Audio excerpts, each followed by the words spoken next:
नमस्ते। और आज जो भी हमारे साथ जुड़ रहे हैं, बहुत बहुत स्वागत है। मेरा नाम वानी मनोराज है and Chetna conference of women के बिहाफ से आज मैं इस सेशन को मॉडरेट करूंगी। आज के सेशन में हम डिस्कस करेंगे अबाउट चाइल्ड सेक्सुअल अब्यूज। हम समझेंगे पॉक्सो एक्ट में क्या प्रोविजंस हैं इसके बारे में, इस सेक्सुअल अब्यूज जो बच्चों के साथ होता है उसका रिपोर्टिंग एंड इन्वेस्टिगेटिव प्रोसेस क्या है, और सेक्सुअल अब्यूज का साइको सोशल इम्पैक्ट क्या होता है बच्चों पे। इससे पहले हम शुरू करें, मैं चेतना को इंट्रोड्यूस कराना चाहूंगी। चेतना was founded by Mrs. Pragya Parande, who is currently the member of National Commission for Protection of Child Rights, with the mission to empower and enable women to become positive change agents in society. Pragya ma'am has been a champion of child rights and जो हमारी ये current webinar series है on child rights, ये उन्हीं के guidance के अंदर ये प्रेजेंट की जा रही है। चेतना के जो प्रोग्राम्स हैं वो 5 वर्टिकल्स के अंदर है एंड हमारे जो प्रोग्राम्स हैं वो सभी जो United nation sustainable development goals हैं उनको अचीव करने में मदद करते हैं। अगर आपको चेतना के बारे में और जानना है, आप हमें फेसबुक और इंस्टाग्राम पे फॉलो कर सकते हैं और आप चेतना को सपोर्ट कर सकते हैं, हमारे काम को सपोर्ट कर सकते हैं by making donation via bank transfer, जिसकी इंफॉर्मेशन आपके स्क्रीन पे अभी अवेलेबल है। मैं आज के जो हमारे पैनलिस्ट हैं उनको इंट्रोड्यूस करूंगी। हमारे साथ जुड़ी हैं advocate Sugandha Jain. She is an advocate practising in the various courts and tribunals of NCR. She has been a consultant with the National Commission for Protection of Child Rights and experienced in the field of child rights, especially regarding cases of sexual abuse. हमारे साथ जुड़े हैं doctor Rajeev Mehta. Sir is a consultant psychiatrist and the vice chairperson of Institute of Psychiatry and Behavioral Science, Sri Gangaram Hospital, Delhi. He is also the author of the book Speak to Anyone Easily. हमारे साथ जुड़े हैं inspector Prashant Kumar. Sir is a sub-inspector of the 1995 batch, being promoted to the rank of inspector in 2011. Sir has 25 years of service with experience in various police stations in Delhi and has handled numerous cases under the POCSO Act. Thank you हमारे speakers को, आप सभी हमारे साथ आज Sunday को जुड़े हैं। सबसे पहले मैं सवाल राजीव सर से पूछूंगी। इससे पहले हम जो पॉक्सो एक्ट है और उसके लीगल इश्यूज को और जो प्रोविजंस है उसको जाने। सर, जो सेक्सुअल अब्यूज एक बच्चे के साथ जो किया जाता है उसका इम्पैक्ट बहुत सिवियर होता है एंड वो उस बच्चे को काफी ज्यादा इम्पैक्ट करता है उनके डेवलपमेंट में। तो सर वो इम्पैक्ट क्या होता है, अगर आप पहले वो हमें बता सकें। सर एक सेकंड। जी sir if you can answer. जी सबसे पहले तो मैं चेतना का धन्यवाद देना चाहता हूं जिन्होंने इतना इम्पोर्टेंट टॉपिक चूज किया। आजकल हम देख रहे हैं कि चाइल्ड सेक्सुअल अब्यूज बहुत ज्यादा रैम्पेंट है और बढ़ता जा रहा है, और मोस्टली केसेस के अंदर जो चाइल्ड सेक्सुअल अब्यूज है वो कहीं ना कहीं इंसेस्ट के द्वारा होता है, मतलब क्लोज रिलेटिव के द्वारा होता है। जो उसका साइको सोशल या मेंटल इम्पैक्ट है वो कई सारी चीजों के ऊपर डिपेंड करता है। बच्चे की उम्र कितनी है, वो किसने किया, कितनी बार किया, क्या वो रिपीटेडली हो रहा है, किसी को वो बता सकती है या नहीं बता सकती, वो बता सकता है या नहीं बता सकता, और वो कितना क्लोज है जो वो कर रहा है और कितना उसको डराया गया है। तो बहुत सारे फैक्टर्स इस चीज के अंदर प्ले करते हैं। एक मुख्य बात जो समझने की है वो ये है कि जब चाइल्ड सेक्सुअल अब्यूज होता है उसके अंदर सिर्फ फीमेल्स विक्टिम नहीं होती, मेल्स भी बहुत ज्यादा विक्टिम होते हैं इन चीजों के। इसके इम्पैक्ट में जो डेवलपमेंट में दिक्कत आती है, मेजरली शुरुआत के अंदर एकेडमिक डिक्लाइन, बच्चे का पढ़ाई के अंदर मन नहीं लगेगा।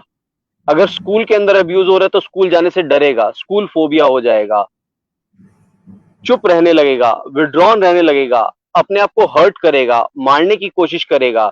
और अगर वो इंसेस्टुअल है या लगातार उसके सामने रहता है तो कई बार ये चीज सुसाइड तक भी चली जाती है। तो fear, phobia, depression, anxiety, suicide and sometimes retaliate करके होमिसाइड या सामने वाले को मारने की कोशिश करना, ये सब कुछ हो सकता है। माँ बाप सुन रहे हैं नहीं सुन रहे, इसके ऊपर भी बहुत कुछ डिपेंड करता है। माँ बाप सुन के एक्शन ले रहे हैं, इम्पैक्ट कम रहेगा। माँ बाप सुन के उसको अंडर द कारपेट कर रहे हैं तो इम्पैक्ट और ज्यादा हो जाएगा, अकेलापन फील होगा और लेटर ऑन वो ड्रग डिपेंडेंस की तरफ भी जा सकता है। Thank you sir. ये बहुत ही गंभीर सिचुएशन होती है एंड इसके बारे में जानना बहुत ज़रूरी है। सुगंधा मैम, मैं आपसे सवाल पूछूंगी। जो protection of from sexual offences act, हमारे देश में ये एक्ट है जो बच्चों को जिनको सेक्सुअली अब्यूज किया गया है उनके लिए है, जो ये सेक्सुअल अब्यूज करते हैं उनको पनिश करने के लिए ये एक्ट है। और ये एक्ट के बारे में मैम अगर आप हमें बता सकते हैं इसके प्रोविजंस क्या हैं एंड इसमें सेक्सुअल अब्यूज को कैसे डिफाइन किया गया है, सेक्सुअल हरासमेंट को कैसे डिफाइन किया गया है एंड क्या क्या ऑफेंसेस हैं इसके अंदर।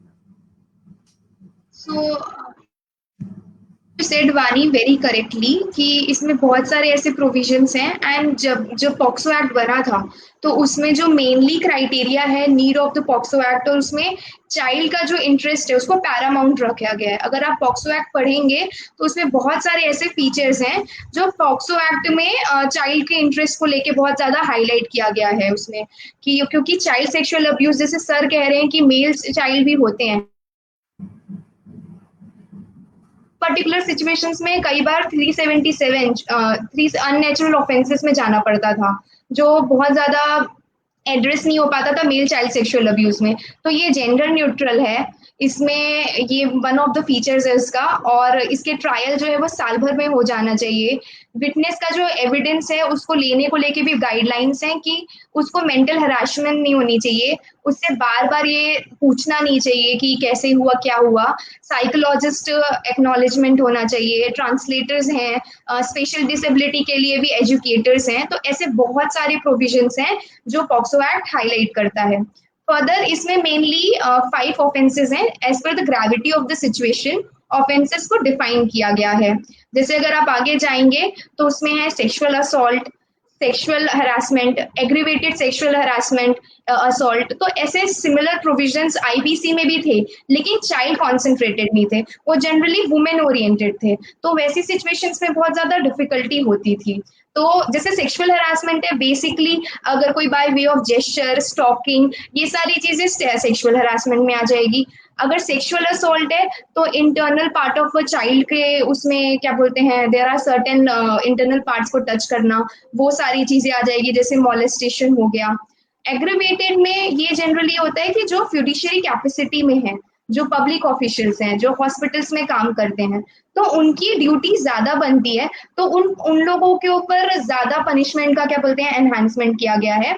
सिमिलरली पेनिट्रेटिव सेक्सुअल असोल्ट आप रेप से एनालॉजी ले सकते हैं, जो रेप के क्राइटेरियाज होते हैं। तो ये बहुत ज्यादा एग्जॉस्टिव वे में डिसाइड किया गया है, बहुत इसके पैरामीटर्स हैं। लेकिन जो ग्रेविटी ऑफ ऑफेंस है, जो मैं कह रही हूँ कि पनिशमेंट है, वो उसके हिसाब से वरी करती है। आप आगे के अगर इस प्रेजेंटेशन में देखेंगे तो there are classification of offences, बहुत डिफाइंड है पनिशमेंट सेक्शन एंड आईपीसी से कैसे लिया गया है।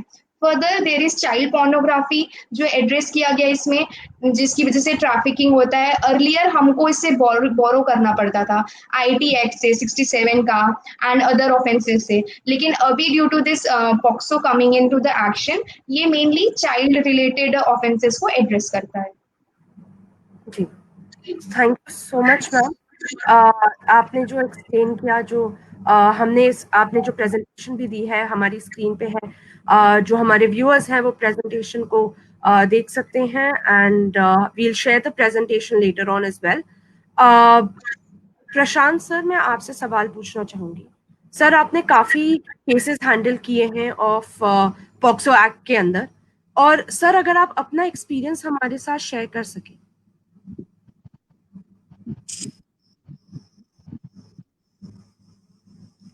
प्रशांत सर। जी सर। सबसे पहले तो धन्यवाद चेतना का कि आप लोगों ने इतने सेंसिटिव इशू को इस कोरोना काल में इस माध्यम से उठाने की कोशिश की। जितने भी श्रोतागण सुन रहे हैं सभी को नमस्कार है। मैंने काफी इस सब्जेक्ट पे काम किया है शुरू से ही। चाइल्ड लेबर एक्ट था शुरू में, उस पर भी काम करते थे। पॉक्सो नहीं था तब, सिर्फ आईपीसी थी जैसा मैडम ने बताया, तो आईपीसी पे ही काम होता था। लेकिन ये एक बहुत सेंसिटिव इशू है।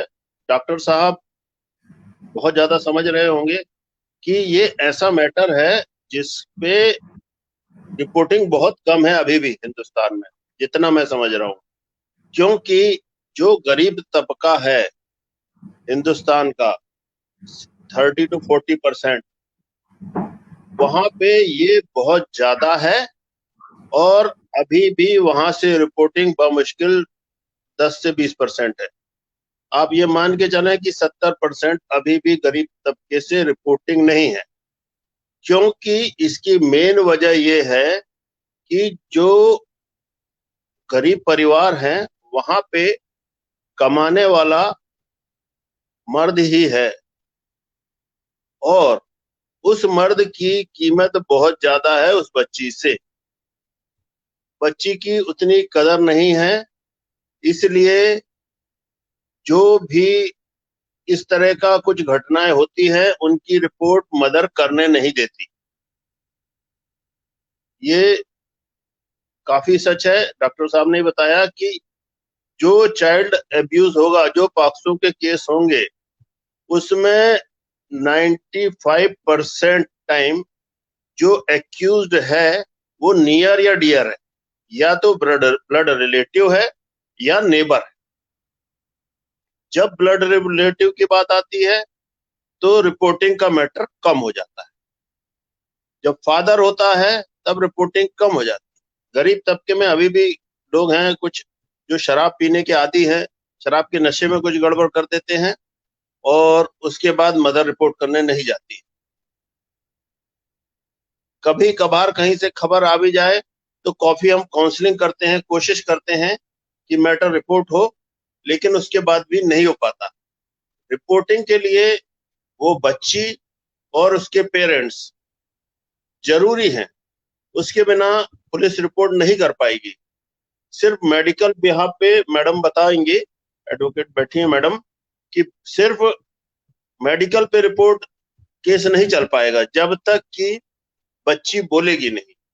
तो ये सबसे बड़ी एक दिक्कत है कि अभी भी रिपोर्टिंग बहुत कम है। और भी केस है, बात होगी तो डिस्कस करेंगे।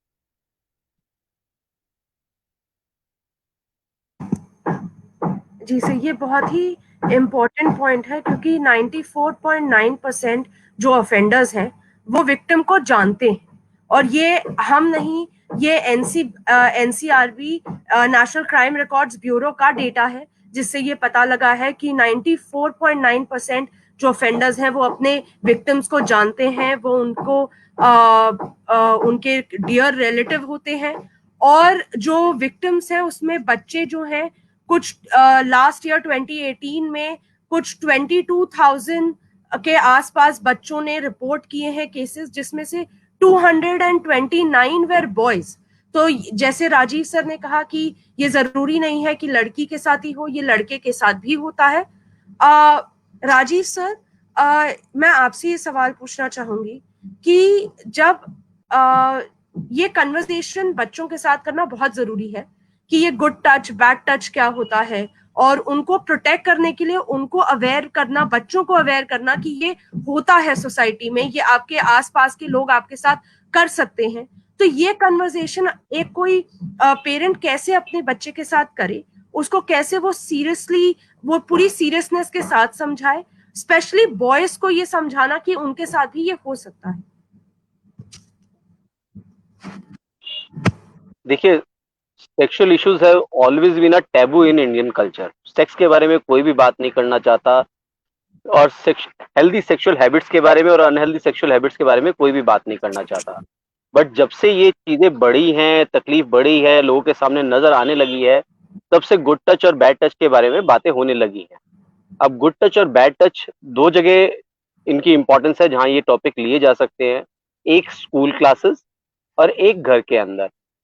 सबसे पहले हमें इसको इतना मेलो डाउन करके बताना होता है कि एक तो टैबू हटाना है, शर्म हटानी है कि भी हम इसके बारे में बात कर रहे हैं तो हम शर्मिंदा हैं, किसी और से बात नहीं करनी, किसी और से बात नहीं करनी। एक तो ये शर्म हटानी है। फिर बच्चे के साथ बैठकर डिस्कस करना है। कई बार कार्टून्स के वे में कर सकते हैं हम, कई बार पिक्चर्स के वे में कर सकते हैं, कई बार थोड़ा सा माँ बाप, खासकर माँ, थोड़ा सा एक्शन करते हुए भी कर सकती है। तो आजकल बहुत सारे ऐसे मीडिया के अंदर चीजें अवेलेबल है जिनको देखकर समझाया जा सकता है।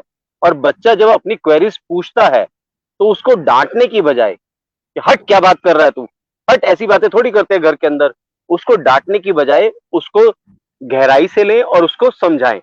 कई बार बच्चे को एक बार में समझ में नहीं आती है, वो अपनी क्वेरीज बारी बारी करता है, तो वो जितनी बार करे उसको उतना ही पोलाइटली और बारी बारी समझाएं। तो इसके अंदर बच्चे को भी ये लगता है कि घर के अंदर एक ऐसा एनवायरनमेंट है कि जहां पर मैं कुछ भी बता सकता हूँ, अगर मेरे साथ कुछ हुआ है तो वो बताया जा सकता है। एक ट्रस्ट वर्दी एनवायरनमेंट है। तो समझाना और आगे कभी रिपोर्ट करना हो तो उसके लिए वो एक रास्ता खुल जाता है। जी, थैंक यू सर। क्योंकि स्कूल में, जैसे आपने कहा, स्कूल में ये इन्फॉर्मेशन देना, अगर घर पे बात नहीं हो रही है तो स्कूल में ये सेक्स एजुकेशन बहुत इंपॉर्टेंट है। छोटे छोटे बच्चों को ये समझाना कि आपके आसपास अगर ये है तो आप इसे रिपोर्ट करिए, किसी को बताइए। And I think as a parent भी बहुत इंपॉर्टेंट है कि आप अपने बच्चे को सुनिए कि वो क्या कहना चाहता है, क्योंकि अगर वो बता रहा है तो वो ठीक से बता ना पाए, तो आप उसको प्रॉपर टर्म सिखाइए और उस हिसाब से फिर वो आपको बताएगा कि अगर उसके साथ ये हुआ है। सुगंधा और मैम, जी सर, राजीव सर। ठीक है, ठीक। ना नहीं नहीं सर। डांटने वाला एनवायरमेंट, ना डांटने वाला एनवायरमेंट, ओपन एनवायरमेंट, ट्रस्ट वर्दी environment, that is very much necessary. अगर वो नहीं बता रहा है तो उस वक्त आप किसी और मीडियम के थ्रू आप पता लगाने की कोशिश करिए, जैसे कार्टून्स हो गए, टॉयज हो गए, इनके थ्रू। जी, नहीं sir, thank you so much sir. Sugandha ma'am, मैं ये आपसे पूछना चाहूंगी कि जो जुवेनाइल जस्टिस एक्ट है वो पॉक्सो एक्ट को इम्प्लीमेंट करने में काफी मदद करता है। तो जुवेनाइल जस्टिस एक्ट में ऐसा क्या प्रोविजंस है जो पॉक्सो एक्ट को रिलेट करके उसको फिर आगे उस पे इम्प्लीमेंट किया जाता है हमारे देश में?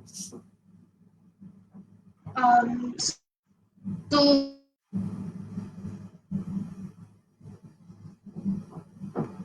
इस पर्टिकुलर सिचुएशन में मैम अगर आप फिर से एक्सप्लेन कर सकती हैं, वो म्यूट था। जी मैम। No problem. मैंने कहा कि that's a very good question, क्योंकि पॉक्सो में जनरली लोग कभी ये जेजे के भी हाईलाइट्स हैं कि कैसे प्रोसीडिंग्स होती है, वो अवेयर नहीं होते। एंड लाइक सर ने कहा कि जनरली जो विक्टिम होता है और जो अक्यूज होता है वो कोई नियर वन से होता है, रिलेटिव्स होते हैं। एंड ऐसी बहुत सी सिचुएशंस आती है जहाँ पे चाइल्ड अकेला पड़ जाता है, कई बार पेरेंट्स नहीं होते हैं। तो there are certain provisions and in section 19 जहाँ पे ये बताया गया है कि अगर जब कोई ऐसा क्राइम रिपोर्ट होता है तो विद इन 24 आवर्स CWC के पास जाना रहता है उसको।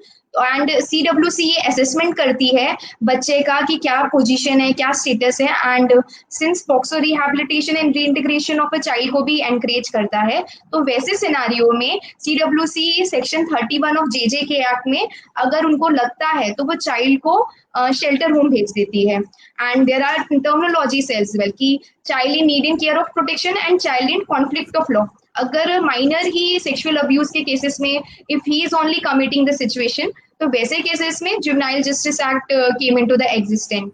वन मोर थिंग, जनरली जो ये 15 के अबव 16 से 18 की जो एज गैप होती है, इन पर्टिकुलर केसेस में एज डिटर्मिनेशन का कोई प्रोविजन नहीं है पॉक्सो में कि how to determine the age of the victim. तो उन पर्टिकुलर केसेस में अगेन जेजे की हेल्प ली जाती है रिलेटेड टू डॉक्यूमेंट्स एविडेंस, जो कि स्कूल सर्टिफिकेट हो गया, या फिर अगर वैसी सिचुएशन नहीं है तो ऑसिफिकेशन टेस्ट वगैरह होता है। तो उन चीजों में हम जेजे के एक्ट का बोरो लेते हैं। Thank you ma'am. जो आपने बताया ये बहुत इंपॉर्टेंट है, क्योंकि एक reporting procedure juvenile justice act के अंदर भी है एंड एक पॉक्सो एक्ट के अंदर भी रिपोर्टिंग प्रोसीजर है। प्रशांत सर, मैं ये आपसे पूछना चाहूंगी, जो अगर आप एक्सप्लेन कर सकें कि अगर कोई बच्चे के साथ सेक्सुअल अब्यूज हुआ है तो उसका रिपोर्टिंग प्रोसीजर क्या होगा, कि कैसे फिर कहाँ उनको जाके कंप्लेंट दर्ज करनी चाहिए और कैसे फिर आगे उसको इन्वेस्टिगेट किया जाएगा सर? मैडम, चार तरीके से रिपोर्ट किया जा सकता है मैटर को। पहला जो से कॉमन तरीका है या जनरल तरीका है कि लोग कॉल करते हैं 100 नंबर पे या वो आजकल 112 पे। जब आप 112 पे कॉल करते हैं तो आईओ जाता है, और जब वो देखता है कि कोई चाइल्ड अब्यूज का केस है तो वो सीधे लेडी आईओ जो हमारी है सब इंस्पेक्टर, वो वहां पे जाती है और वही फिर उसको डील करती है, मेल आईओ डील नहीं करता। दूसरा प्रोसेस है वॉक इन, कि आपको पता चला और आप थाने में आ गए। थाने में आ गए, जैसे ही डीओ के पास आएंगे और चाइल्ड अब्यूज की बात होगी तो वो केस को लेडी को ट्रांसफर कर दिया जाएगा। लगभग हर थाने में 2 करीब लेडी ऐसा ही है, तो कोई ना कोई अवेलेबल होती है।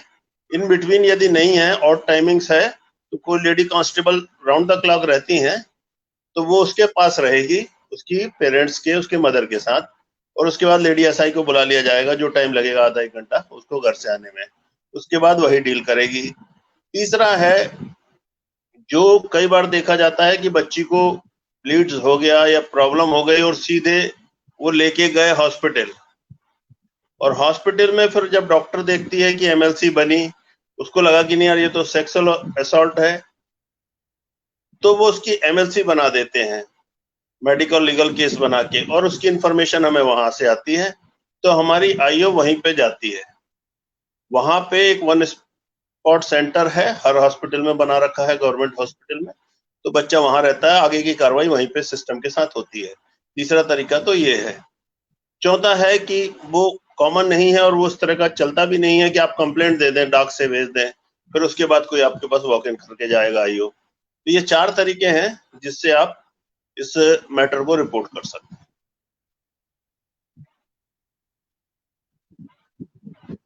सर, जो इन्वेस्टिगेशन प्रोसेस है, तो जब आपके पास कंप्लेंट आ गई, तो जब आप इन्वेस्टिगेट करते हैं तो आप कौन कौन सी चीजें देखते हैं इन्वेस्टिगेट करते समय? आपको कौन से इंपॉर्टेंट पॉइंट्स आप चाहते हैं कि आपको पता चले, जिससे वो इन्वेस्टिगेशन आसान हो? एविडेंस लेने में क्या इंपॉर्टेंट एविडेंस होता है जो जरूरी है, अगर वो आप बता सकें सर।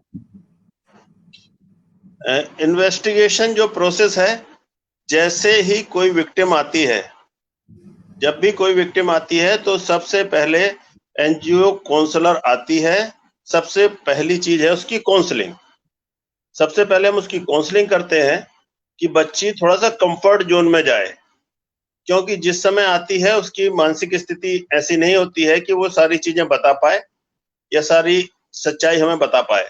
डॉक्टर साहब बता देंगे कि वो जो ट्रूमा की कंडीशन होती है, वो जो स्थिति होती है, बहुत अच्छी नहीं होती है उस समय। तो पहले हम उसका काउंसलिंग करके उसको कंफर्ट जोन में ले जाते हैं, इस स्थिति तक कि वो हमें सारी बातें बताने लायक स्थिति में आ जाए। उसके बाद हम उसको मेडिकल के लिए लेके जाते हैं। यदि ज्यादा प्रॉब्लम है तो पहले मेडिकल के लिए ले जाते हैं, काउंसलर वहीं आती है 1 स्टॉप सेंटर पे। दूसरा, काउंसलिंग जरूरी है। जब ये 2 चीज हो जाती है, मेडिकल हो गया, काउंसलिंग हो गई, तो फिर हम उसका कंफर्ट जोन में जब जाने के बाद उसका पूरा बयान लिखते हैं, स्टेटमेंट एक लिखते हैं, in the presence of parent, जिसके साथ वो कंफर्ट है, या जो कस्टोडियन है, पेरेंट्स नहीं है तो कोई जो भी कस्टोडियन है, फिर उसका स्टेटमेंट हम रिकॉर्ड करते हैं।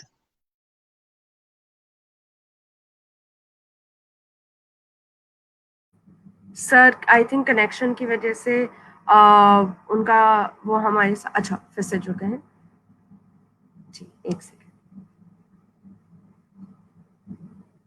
Can you listen me?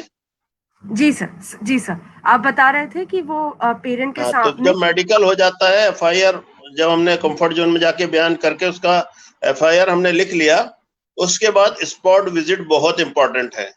Spot पे हमें यह देखना है कि वहां पे क्या एविडेंस, साइंटिफिक एविडेंस क्या मिल सकती है। क्या वहां पे, जहां पे उसके साथ असॉल्ट हुआ है, वहां पे कोई फिजिकल क्लू है? क्या वहां पे कोई ब्लड स्टेन्स हैं, या वहां पे वो कपड़े पड़े हुए हैं? यदि ऐसी चीजें हैं तो वो हम सीज करते हैं। और उसके बाद एफआईआर होने के बाद जब कंफर्ट जोन में है, सारी चीजें सीज कर लिया, एक्यूज्ड को ढूंढा, एक्यूज्ड मिलता है, तो पॉक्सो केसेस में पहले हम उसको एप्रिहेंड करके अरेस्ट ही कर लेते हैं। और जब भी पॉसिबल होता है, एज अर्ली एज पॉसिबल, उसको 164 के स्टेटमेंट के लिए लेके जाते हैं। कहीं कहीं ऐसी स्थिति होती है कि हमें सीसीटीवी फुटेज अवेलेबल होती है, तो हम उसको भी सीज कर लेते हैं, ताकि काम आ सके वो कि हाँ ये लड़का है, ये यहाँ से ये काम करके ये इस समय पे भागा है, तो उसे भी हम सीज कर सकते हैं। इसके अलावा जब हमारा 164 का स्टेटमेंट हो गया, उसके एग्जिबिट्स आ गए, हॉस्पिटल से एग्जिबिट्स ले लिए, मौके से एग्जिबिट्स ले लिए, जो एक्यूज्ड है उसका मेडिकल कराया, उसका पोटेंशियल टेस्ट कराया, उसके एग्जिबिट्स ले लिए। तो ये सारी साइंटिफिक एविडेंस हम डीएनए प्रोफाइलिंग के लिए एफएसएल में भेजते हैं। और 164 होने के बाद ये इन्वेस्टिगेशन में हम ये देखते हैं कि कौन कौन से ऐसे विटनेस हैं जो हमारे केस को सपोर्ट करते हैं, उन सबके हम बयान लिखेंगे, चाहे उसके नेबर्स हों या उसके पेरेंट्स हों या वो एक्यूज्ड कैसे उससे कनेक्टेड रहा। इन चीजों को प्रूव करने के लिए ऑल जो कोरोबोरेटिंग एविडेंस है वो हम इकट्ठा करते हैं और उस बिहाफ पे एक चार्जशीट तैयार करके कोर्ट में भेजते हैं। ये एक जनरल प्रोसीजर है जो फॉलो किया जाता है। Thank you so much sir. आपने बहुत अच्छी तरीके से एक्सप्लेन किया जो इन्वेस्टिगेशन प्रोसेस होता है। ये बहुत इंपॉर्टेंट है कि अगर सेक्सुअल अब्यूज बच्चे को किया गया है, आप उसका इन्वेस्टिगेशन प्रोसेस जाने। सुगंधा मैम, मैं आपसे पूछना चाहूंगी कि एक बार जब हमने देखा कि ऑफेंसेस क्या है, हमने देखा रिपोर्टिंग प्रोसेस क्या है और अब इन्वेस्टिगेशन देख लिया, मैम जब ये केस जुडिशरी के पास आता है तो जुडिशरी का क्या रोल होता है in ensuring the protection of the child?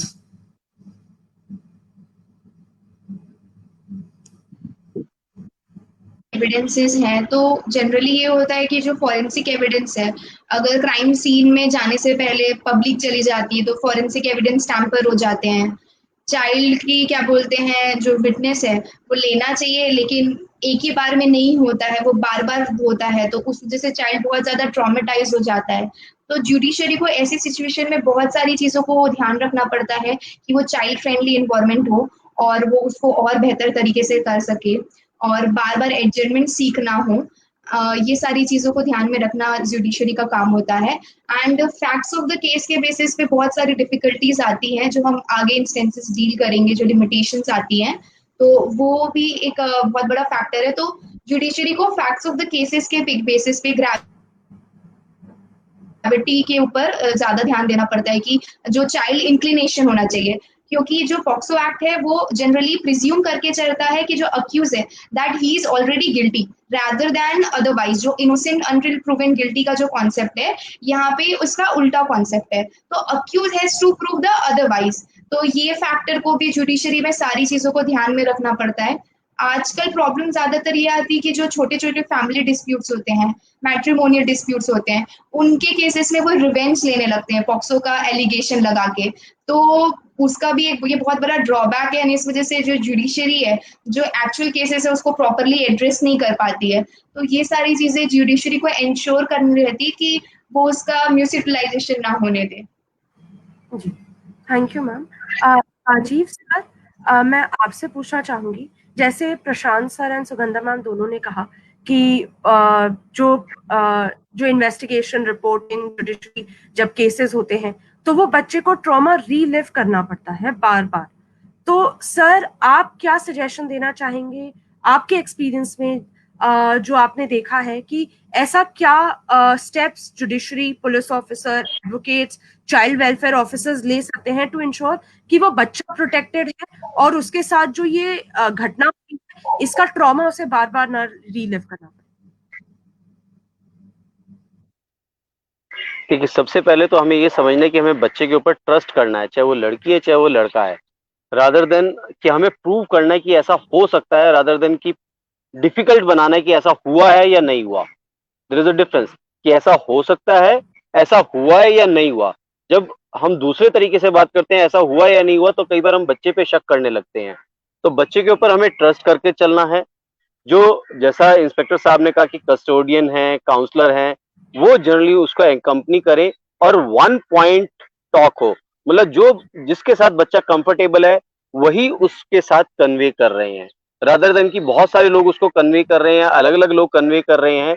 आपने जो कुछ पूछना है वो उनके थ्रू एंगेज करके, उस थेरेपिस्ट को, कस्टोडियन को एंगेज करके फिर पूछा जाए, तो उससे बच्चा कंफर्टेबल रहता है। बच्चे से एक बार में, दो बार में या तीन बार में टुकड़े करके जैसे बच्चा कंफर्टेबल है उस हिसाब से पूरा बयान लिखवा लिया और फिर बयान को रिविजिट उसी टाइम कर लिया, रादर देन कि बारी बारी पूछना कि ये सच कहा था, ऐसा ही हुआ था, ऐसा ही हुआ था। वो एक बार आपने पूरा तसल्ली से लिखवा लिया, उसको बारी बारी रिविजिट नहीं करना। Thank you sir. हमने जो रिपोर्टिंग प्रोसेस है, इन्वेस्टिगेटिंग प्रोसेस है और जुडिशरी ये सारे एरियाज कवर किए हैं।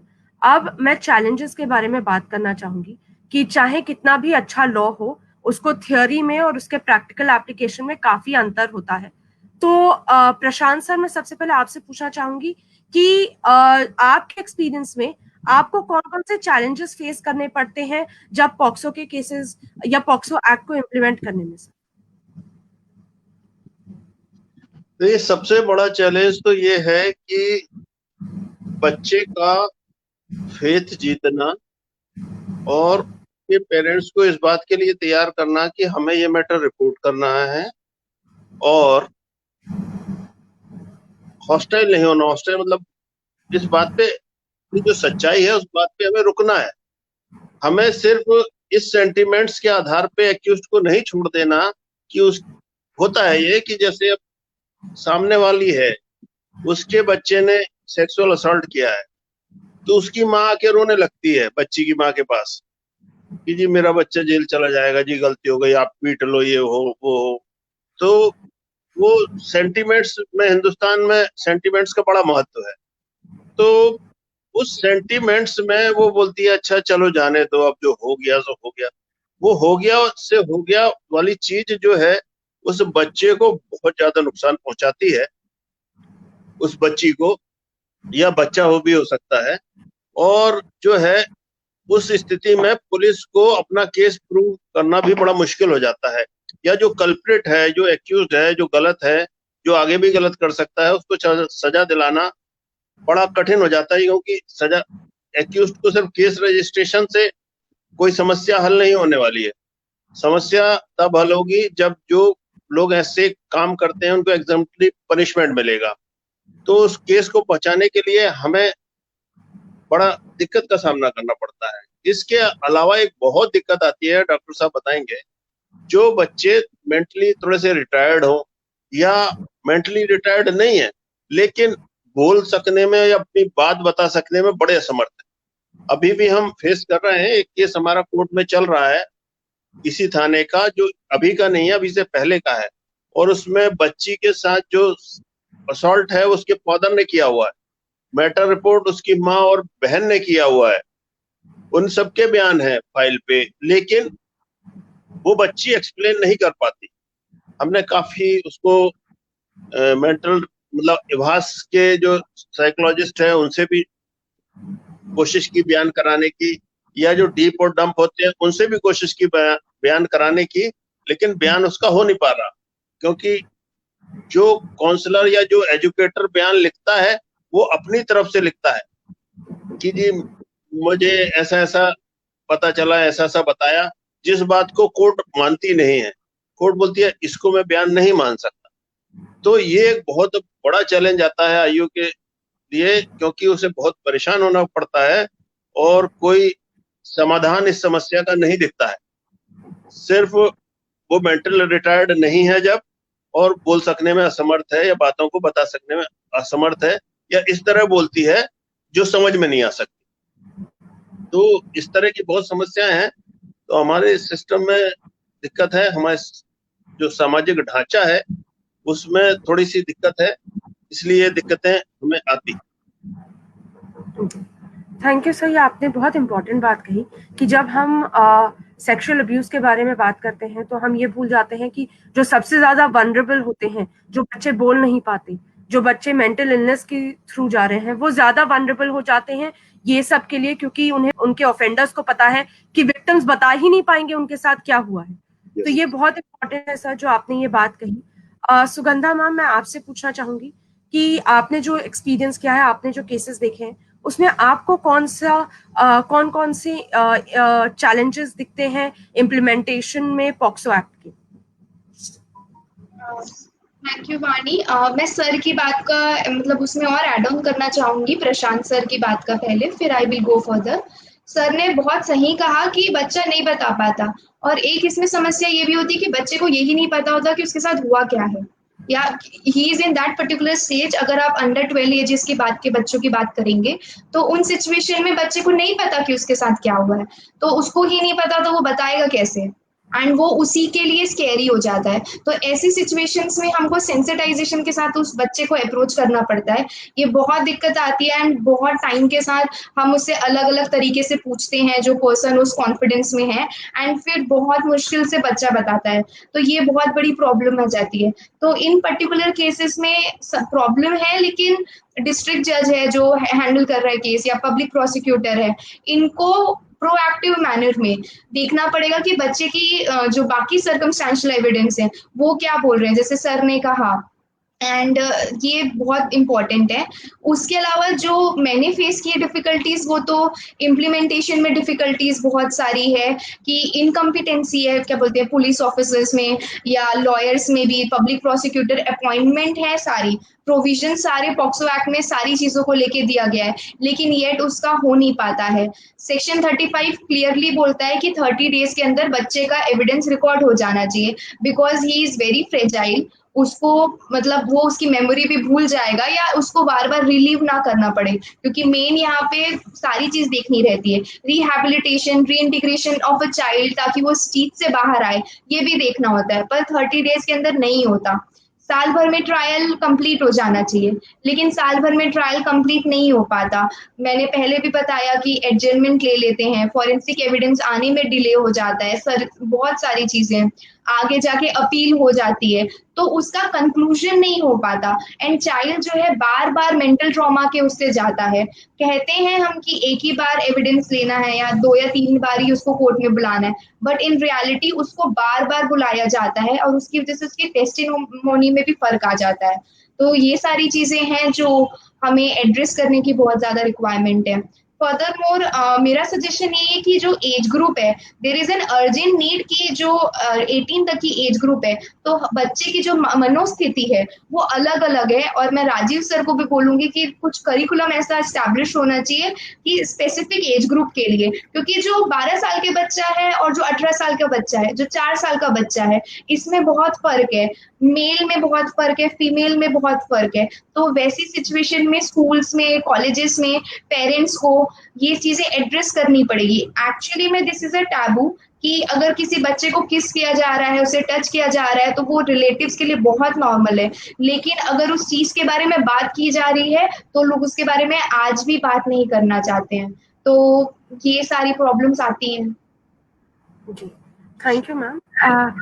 राजीव सर, यही सवाल मैं आपसे भी पूछना चाहूंगी कि आपके प्रैक्टिस में, आपके एक्सपीरियंस में, एज अ साइकियाट्रिस्ट आपने काफी केसेस देखे हैं, आपको अपने फील्ड में क्या ऐसे चैलेंजेस लगते हैं जब हम ये एक्ट देखते हैं, इसमें काफी अच्छे प्रोविजंस हैं, इम्प्लीमेंटेशन में कहीं बहुत सारी दिक्कतें आती हैं, तो आपको अपनी तरफ से क्या ऐसे चैलेंजेस दिखाई देते हैं इस एक्ट को इम्प्लीमेंट करने में?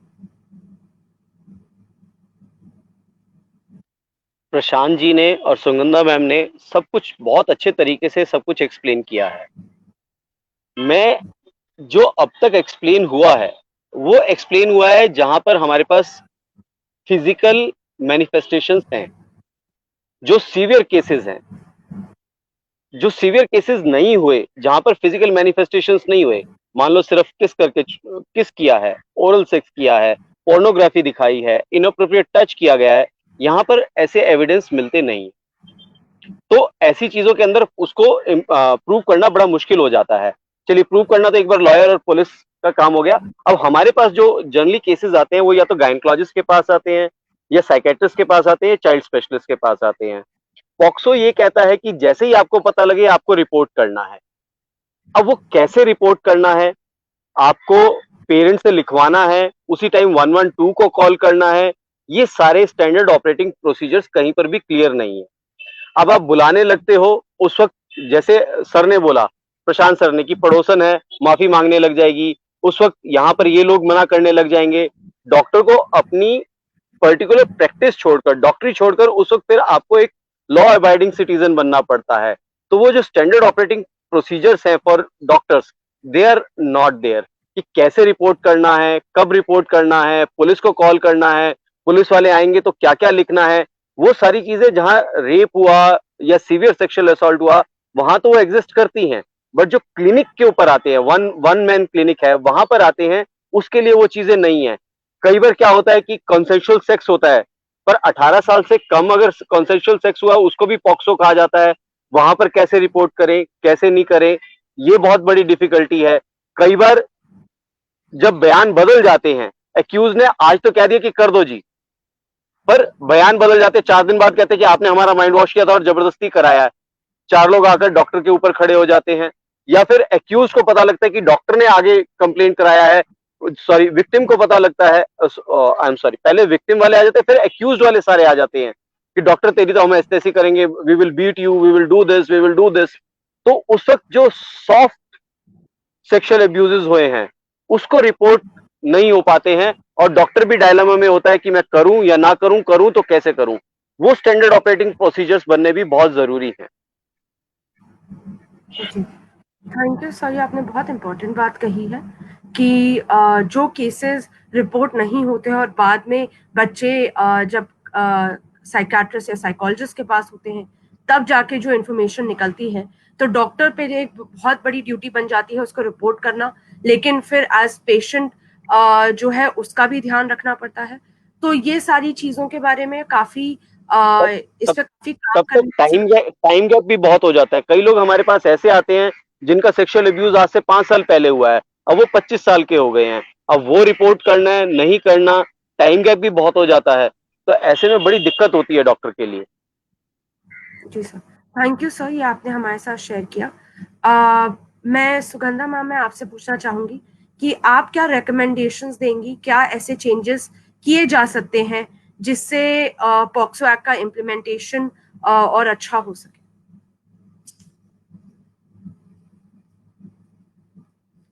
मैम एक सेकंड, मैम ऑलरेडी म्यूटेड। हाँ मैम, अगर आप फिर से स्टार्ट कर सकती हैं क्योंकि माइक म्यूट है। हाँ ओके। सो क्या बोलते हैं, changes I guess multifold approach होनी चाहिए।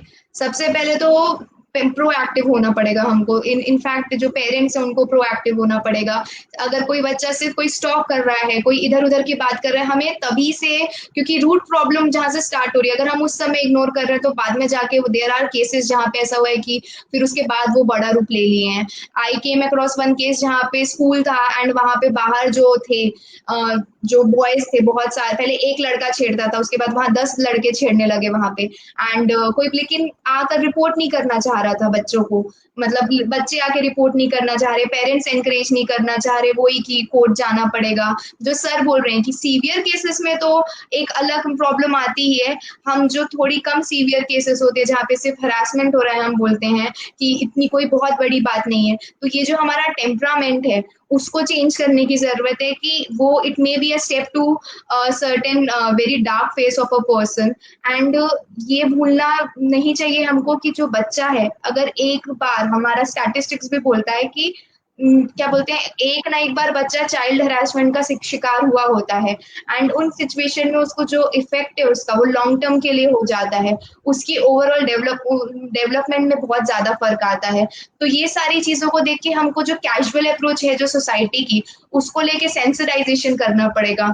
अनदर थिंग जो है वो हमको करिकुलम में या टीचर्स के करिकुलम में, टीचर्स की ट्रेनिंग में लाना पड़ेगा कि आपको टीचर्स को जो एज ग्रुप है डिवाइड करके 2 से 7 साल के बच्चे, 7 से 12 साल के बच्चे, उनको अलग अलग लेवल पे पढ़ाया जाए, समझाया जाए।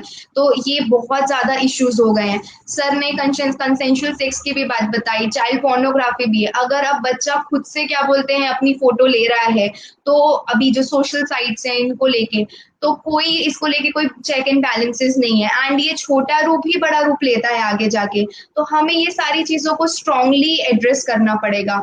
एंड इसके अलावा जो पॉक्सो एक्ट है उसमें लिखा सारा कुछ है, इम्प्लीमेंटेशन भी there are civil society servants, public officers, lawyers, CWC, सारे लोग उस पर काम कर रहे हैं, लेकिन उनका कंप्लायंस या अकाउंटेबिलिटी आज भी नहीं है, तो उस चीज को एड्रेस करना पड़ेगा।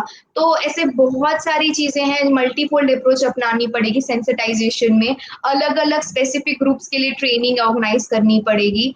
तो और भी इंट्रोडक्शन हो रहा है, अमेंडमेंट हो रहा है पॉक्सो एक्ट, मतलब जो रूल्स आए हैं 2020 के, जिसमें कई सारी सिचुएशन एड्रेस की गई है। लेकिन at the end of the day अगर चाइल्ड के पेरेंट्स ही उस चीज को लेके सीवियरिटी नहीं दिखाएंगे, आज अगर चाइल्ड पोर्नोग्राफी का पोजीशन रखना भी क्राइम है, अगर उसकी फॉल्स रिपोर्टिंग हो रही है वो भी का क्राइम है, अगर आप रिपोर्ट नहीं कर रहे हैं वो भी क्राइम है। लेकिन लोगों को आज भी नहीं पता है। लैपटॉप अगर चल रहा है उसमें पॉपअप्स आते हैं, एडवर्टीजमेंट, बहुत सिंपल एग्जांपल है। उस चीज को लेके हम इतने नॉर्मलाइज हो गए हैं कि बच्चा वो कंटेंट देख रहा है या वो बच्चे से रिलेटेड ही अब्यूजिव कंटेंट है, लेकिन हम उस चीज को रिपोर्ट नहीं कर रहे हैं। तो ये सारी चीजों को लेके हमें अप्रोच करनी पड़ेगी। तो मैम ये बहुत इम्पोर्टेंट है कि हम अपनी तरफ से काफी सतर्क रहें। बच्चे क्या देख रहे हैं, कहाँ जा रहे हैं, ये हम उसकी जानकारी रखें एज पेरेंट्स, एज रिलेटिव्स।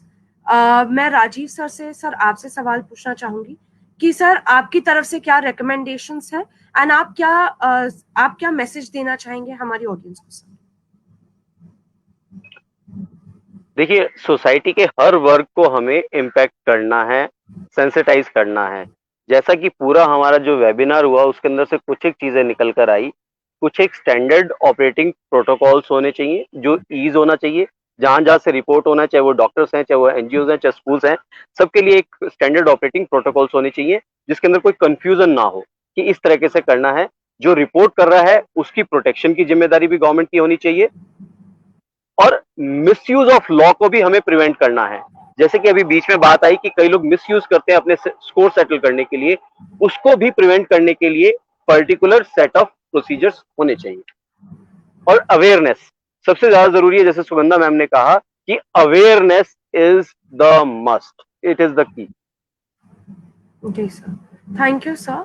प्रशांत सर, मैं आपसे पूछना चाहूंगी कि आपकी तरफ से क्या रिकमेंडेशन होंगे जो इम्प्लीमेंटेशन है उसको और अच्छा करने के लिए, और आप क्या मैसेज देना चाहेंगे हमारी ऑडियंस के लिए सर? मैं तो एक ही बात कहना चाहता हूं कि आपका जो बच्चा है आप उसके साथ बहुत फ्रेंडली रहें, उसको आप बिल्कुल एजुकेट करें। हर माँ की ये जिम्मेवारी है कि वो बच्चे से साथ इस टच में रहे और उसे ये बताए कि क्या गुड टच है, क्या बैड टच है, कौन उसे छू सकता है, कौन उसे किस कर सकता है, ये बात उसे पता होना चाहिए। कौन उसके किस पार्ट को छू सकता है, ये सब बातें एक माँ अपने बच्चे से कर सके, उसे समझा सके। यदि इस में रोकथाम करना है, ये बहुत जरूरी है। यदि आपका बच्चा सोसाइटी में खेलने जा रहा है और उस एज ग्रुप से कुछ बड़े बच्चे वहां पे आ रहे हैं, तो आपकी पूरी जिम्मेवारी बनती है कि जब बच्चा आपका घर आता है तो आप फ्रेंडली बातों बातों में उससे पूछें कि वो बड़े वाले भैया ने क्या कह रहे थे, वो बड़े वाले भैया कहीं तुमको टच तो नहीं कर रहे थे तो कहाँ टच कर रहे थे और क्यों टच कर रहे थे। यदि इन चीजों का हम ध्यान रखेंगे तभी हम इस चीज को कर्टेल कर पाएंगे।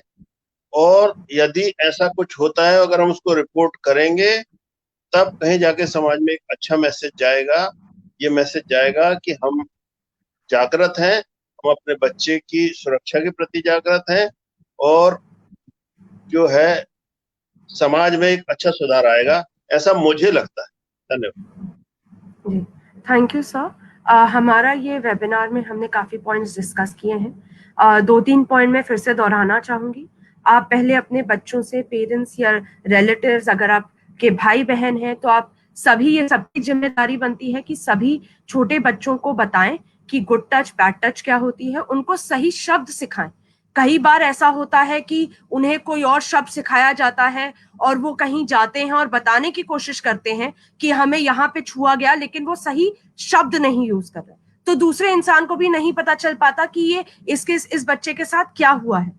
तो उनको सही सही शब्द सिखाएं और जहां बच्चा जा रहा है उसकी जानकारी रखें, बच्चे से पूछते रहें कि उसके साथ अगर कुछ हुआ है, आप उसके साथ अगर हुआ है तो क्या हुआ है, और अगर बच्चा आपको बताए तो प्लीज उसे रिपोर्ट करें, क्योंकि जब तक वो रिपोर्ट नहीं होगा तब तक आप बच्चे को प्रोटेक्ट नहीं कर पाएंगे।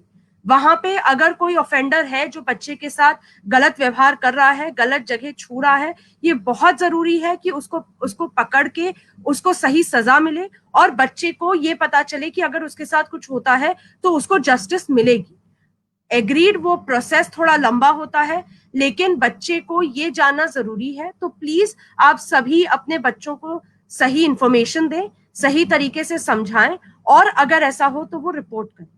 मैं अपने सारे पैनलिस्ट जो हमारे साथ स्पीकर्स हैं, thank you so much. Rajeev sir, Prashant sir and Sugandha ma'am, आप सभी यहाँ आए।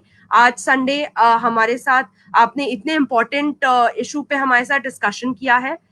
मैं वोट ऑफ थैंक्स प्रेजेंट करना चाहूंगी। सबसे पहले मैं थैंक यू कहना चाहूंगी Mrs Jyoti Majumdar, who is the president of Chetna, and Mrs. Pragya Parande, who is the founder of Chetna, for their guidance and support.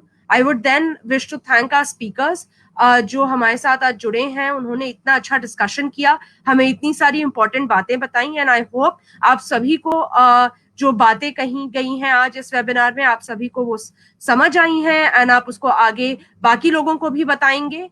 और मैं थैंक यू कहना चाहूंगी तंजल को, जो हमारी टीम चेतना से आज उन्होंने हमें मदद की है टेक्निकल सपोर्ट देने में। And last but not the least, मैं आज सभी को थैंक यू कहना चाहूंगी जो आज हमारे साथ जुड़े हैं। आप ऐसे ही हमें प्यार और सपोर्ट देते रहें। अगर आप फीडबैक या सजेशंस देना चाहते हैं तो आप chetnafordelhi@gmail.com पे हमें ईमेल भेज सकते हैं। और नेक्स्ट संडे हम फिर आपसे मुलाकात करेंगे एक और इशू पे बात करने के लिए। तब तक के लिए stay safe and goodbye. Thank you.